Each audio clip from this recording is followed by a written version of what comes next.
The Bunny Girl. An exotic and elusive creature. Once associated with Playboy, it became a thing of its own in Japan. A popular costume that many characters have been drawn in. And now, a light novel all about it. Hello and welcome to That Man. That is me merchandise, and today we are talking about Rascal Does Not Dream of Bunny Girl Senpai. Written by Hajime Kamoshida, illustrations by Keiji Mizoguchi, translated by Andrew Cunningham, and released to us, published by Yen Press. Honestly, I'm really excited to get into this one. It's a title that, well, yeah, I've got a little bit of history with it, and that history is pretty much non-existent. Rascal Does Not Dream of Bunny Girl Senpai was a thing that, honestly, it passed over me. The anime was incredibly well regarded, and yes, I did watch a few episodes. Unfortunately, life got in the way and I stopped and never picked it back up. As soon as the Empress announced the release of the light novel, I was all like, oh shit, this goes with all my ecchi. Rascal Does Not Dream of Bunny Girl Senpai is honestly a title that passed over me. Nothing against it. I started it, I watched the first 2 or 3 episodes, and that was about it. I liked it, I really liked the intrigue of it. I just kind of fell out of it, and it was one of those titles where I kind of was like, oh, I think I really need to sit down and watch it, rather than just have it on in the background, kind of half watch it. And I never got back to it. I know the anime is out, at least on Blu-ray now, and I am kind of tempted with it after reading this title, because, hey, it's really good. Really good indeed.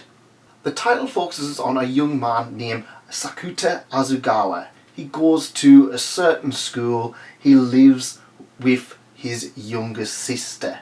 He doesn't own a cell phone. He kind of keeps himself to himself. He has a few friends, and you know what? He's not entirely unpopular, unlike a few other series.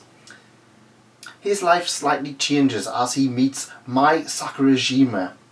However, their meeting is, to put it lightly, strange. Very strange. He's just minding himself one day in a library. All of a sudden, he discovers a bunny girl. Because, hey, it's Japan.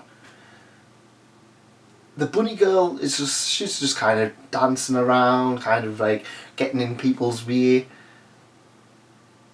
However, he soon discovers that this is Mai Sakurajima, a very popular film star who goes to his school.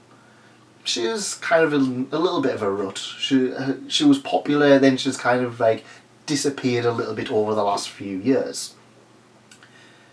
She soon discovers that he can see her, and she's just like, oh well, I was just kind of doing it because nobody can see us, so I just thought, you know what, I'll dress up as a bunny girl and prance around in it a little bit. And he's just like, yeah, that's fine, go for it, if that's what you want.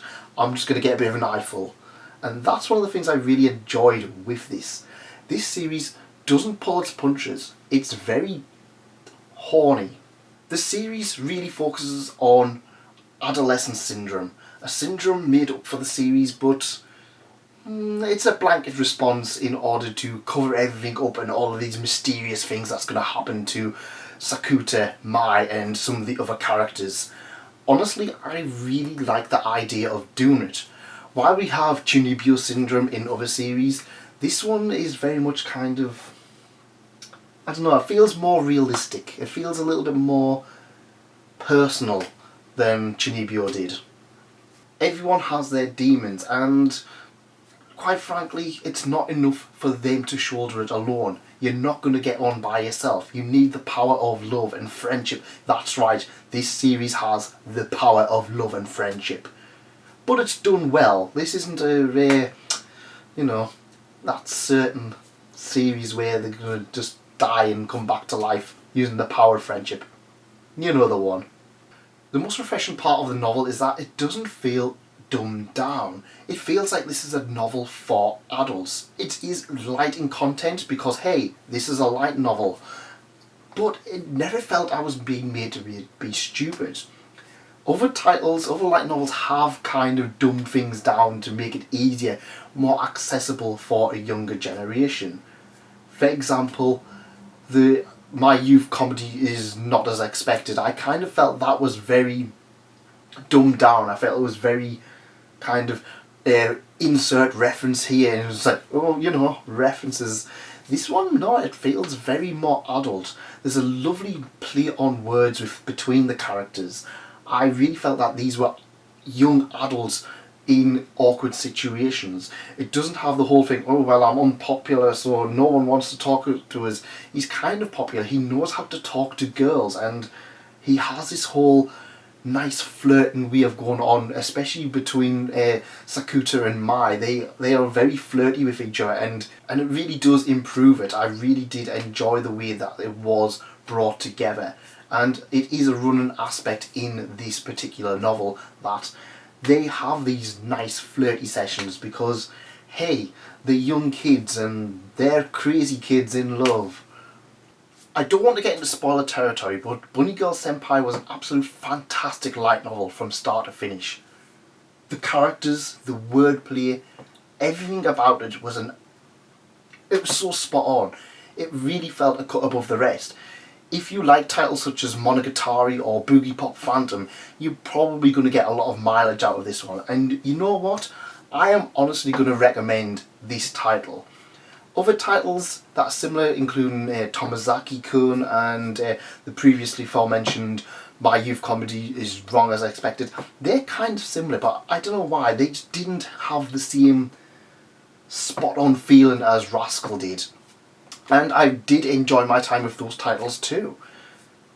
If you want a unique title that hits more personal aspects, things that you might relate to a little bit more than just moody high schoolers, you're going to have a lot of fun with Bunny Girl Senpai, and quite frankly I would recommend it to pretty much anybody who wants to get into light novels as a medium. That's right, I'm going to have to update that top 10 starter list that everyone loves with Bunny Girl Senpai, because it is a title absolutely worth talking about. It is one that I would really recommend, and if I had to kind of look at the medium as a whole, it would be one I would just be going, you know what, check this one out. Check it out and don't be disappointed.